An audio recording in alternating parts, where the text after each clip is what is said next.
നമസ്കാരം. ഭാരത് ലൈവിലേക്ക് സ്വാഗതം. വലിയ വാദപ്രതിവാദങ്ങളാണ് ഇടതും വലതുമായി ഇപ്പോൾ നടന്നുകൊണ്ടിരിക്കുന്നത്. RSS നേതാക്കന്മാരെ കാണാൻ പോയത് സംബന്ധിച്ചാണ് ഇപ്പോഴുള്ള ചർച്ചകളെല്ലാം തന്നെ. ADGP RSS നേതാക്കളെ കാണാൻ പോയി എന്ന വാർത്ത പുറത്തു വന്നതിനു പിന്നാലെയാണ് കേരളത്തിലെ ഒരു MPയും BJPയിൽ ചേരാൻ താല്പര്യം പ്രകടിപ്പിച്ചുകൊണ്ട് കേന്ദ്ര സർക്കാരിന്റെ ഭാഗമായ BJPയെ കണ്ടിരുന്നു എന്ന വിവരം പുറത്തു വരുന്നത്. 5 മാസം മുമ്പ് ഭാരത് ലൈവ് ഈ വാർത്ത നൽകിയതാണ്. ഇപ്പോൾ ദേശീയ ദിനപത്രമായ ന്യൂ ഇന്ത്യൻ എക്സ്പ്രസ് ആ വാർത്തയിൽ ഒരു കൃത്യമായ ഇൻഡിക്കേഷനും ഇല്ലാതെ ആരെന്നോ ഏതെന്നോ പറയാതെ ഒരു വാർത്ത ചെയ്തിരിക്കുന്നു. കഴിഞ്ഞ 5 മാസങ്ങൾക്ക് മുമ്പ് ശശി തരൂർ MP 2014 മുതൽ BJPയിലേക്ക് ചേക്കേറാൻ ശ്രമം നടത്തിയിരുന്നു എന്ന വാർത്ത. കഴിഞ്ഞ 5 മാസങ്ങൾക്ക് മുമ്പ് ശശി തരൂർ MP ഏതൊക്കെ ഇടനിലക്കാരെ കൊണ്ടാണ് BJPയിൽ ചേരാൻ ശ്രമം നടത്തിയിരുന്നത് എന്നതിനെ സംബന്ധിച്ച് കൃത്യമായ വാർത്ത നമ്മൾ ചെയ്തിരുന്നു. 2014 മുതൽ BJPയിൽ ചേക്കേറാൻ ശ്രമിച്ചത് 3 or 4 ഘട്ടങ്ങളിലായാണ്. എന്നാൽ ചില കേരളത്തിലെ BJP നേതാക്കന്മാരുടെ എതിർപ്പ് മൂലം അത് സാധ്യമാകാതെ പോവുകയായിരുന്നു.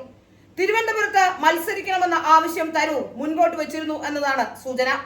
തിരുവനന്തപുരം BJP ഏറ്റവും പ്രസ്റ്റീജിയസ് ആയി നോക്കിക്കാണുന്ന ഒരു മണ്ഡലം കൂടിയാണ്.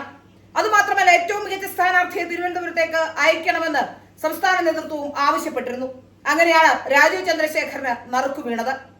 2014 മുതൽ ഒരു വ്യവസായ പ്രമുഖനുമായി ബന്ധപ്പെട്ടും അതുപോലെ തന്നെ ഒരു നടിയുമായി ബന്ധപ്പെട്ടുമൊക്കെ ഇത്തരത്തിലുള്ള ചർച്ച നടത്തിയിരുന്നു. ഈ തെരഞ്ഞെടുപ്പിന് തൊട്ടു മുൻപ് 2022 ഒക്ടോബർ മുതൽ വീണ്ടും തെരഞ്ഞെടുപ്പിന് മത്സരിക്കുന്നതുമായി ബന്ധപ്പെട്ടുള്ള വിഷയങ്ങൾ വന്നപ്പോൾ തന്നെ കൃത്യമായി തന്നെ BJP നേതൃത്വവുമായി ശശി തരൂർ ബന്ധപ്പെട്ടിരുന്നു. 2023 നവംബർ 5-ന് ഗുരുമൂർത്തി വഴി ഗുരുമൂർത്തിയുടെ മൈലാപ്പൂരിലെ ഓഫീസ് ചെന്ന് കൃത്യമായി തന്നെ ചില ചർച്ചകൾ നടത്തിയിരുന്നതായി സൂചനകളും ലഭ്യമായിട്ടുണ്ട്. അതുകൊണ്ട് തന്നെ പലതരത്തിലുള്ള വാദപ്രതിവാദങ്ങൾ തെരഞ്ഞെടുപ്പ് സമയത്ത് വന്നപ്പോഴും മുഖ്യധാരാ മാധ്യമങ്ങളാരും ഇത് ഏറ്റെടുത്തില്ല. മുഖ്യധാരാ മാധ്യമങ്ങളെ, പ്രത്യേകിച്ച് തിരുവനന്തപുരത്തെ മാധ്യമങ്ങൾക്ക് ഒരു വിധേയത്വം ശശി തരൂരിനോടുണ്ട്. അതുകൊണ്ട് തന്നെ ശശി തരൂരിനെ കാണുമ്പോൾ കവാത്ത് പറക്കുന്നവരാണ് തിരുവനന്തപുരത്തെ മാധ്യമ പ്രവർത്തകർ. ഈ വിഷയവുമായി ബന്ധപ്പെട്ട് നമ്മൾ കഴിഞ്ഞ തെരഞ്ഞെടുപ്പ് കാലത്ത് ഈ വാർത്ത ബ്രേക്ക് ചെയ്ത ശേഷം കേന്ദ്രമന്ത്രി രാജീവ് ചന്ദ്രശേഖറോട് വിവരം ചോദിച്ചപ്പോഴും രാജീവ് ചന്ദ്രശേഖർ ഇതിനൊരു സ്ഥിരീകരണം നൽകിയില്ല. ഉണ്ടെന്നോ ഇല്ലെന്നോ അദ്ദേഹം പറഞ്ഞില്ല. ശശി തരൂർ വിശദീകരിക്കട്ടെ എന്ന് മാത്രമായിരുന്നു അദ്ദേഹത്തിന്റെ മറുപടി. അതിൽ നിന്നും വളരെ കൃത്യമായി തന്നെ നമുക്ക് മനസ്സിലാക്കാൻ സാധിക്കും ഇത് സത്യമായ വാർത്ത തന്നെയായിരുന്നുവെന്ന്. കാരണം രാജീവ് ചന്ദ്രശേഖർ ആരെയും കുറ്റം പറയാതെയും കുറ്റപ്പെടുത്താതെയും ഒക്കെ മുന്നോട്ട് പോകുന്ന ഒരു രാഷ്ട്രീയക്കാരനാണ്. ഒരു മാന്യനായ രാഷ്ട്രീയക്കാരൻ എന്ന നിലയിൽ അദ്ദേഹം ഇതിന് മറ്റൊന്നും പറയില്ല എന്ന് വ്യക്തമായി അറിഞ്ഞിട്ട് തന്നെയാണ് ഈ ചോദ്യം ചോദിക്കുന്നതും.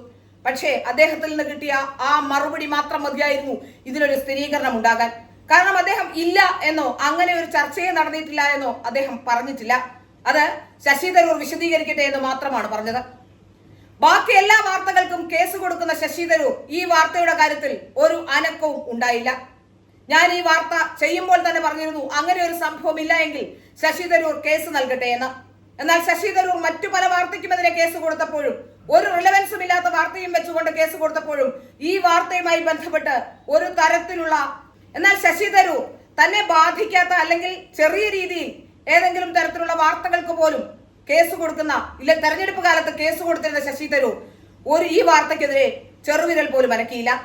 അതിൽ നിന്ന് വളരെ കൃത്യമായി നമുക്ക് മനസ്സിലാക്കാൻ സാധിക്കും ശശി തരൂർ തന്നെയാണ് ആ MP എന്ന്. ഒരു സംശയവുമില്ലാതെ പറയാനും കഴിയും. കാരണം ശശി തരൂരിന് രാഷ്ട്രീയം അറിയുന്ന ഒരാളാണ്. ഇനി ഒരു കാലത്തും ശശി തരൂരിന് കേന്ദ്രമന്ത്രിയാകാൻ സാധിക്കില്ല എന്ന് കൃത്യമായി മനസ്സിലാക്കിക്കൊണ്ട് തന്നെ BJP പാളയത്തിലേക്ക് ചേക്കേറി കേന്ദ്രമന്ത്രിയാകാനുള്ള ശ്രമമായിരുന്നു ശശി തരൂർ നടത്തിയതെന്ന് വ്യക്തമാവുകയാണ്. ഏതായാലും ഞങ്ങളുടെ വാർത്തയ്ക്ക് സ്ഥിരീകരണം വന്നിരിക്കുന്നു.